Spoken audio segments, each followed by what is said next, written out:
Hello friends, welcome to our YouTube channel. In this video I'm going to show you how you can enable Google Assistant in your home screen button. You can see in the middle button, you can see when you just long press it, it is not opening the Google Assistant. How you can enable this feature in Realme smartphone.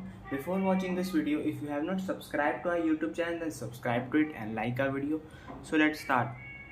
Friends, first open the settings option, and here you have to go to search option, and then you have to go system navigation button. Then here just swipe down, you can see in button control wake Google Assistant with home button. You can press enable it and press back. You can see the assistant is now enabled, and when you just click on the home screen button like this, and friends, you can see Google Assistant is now on. I show you how it works.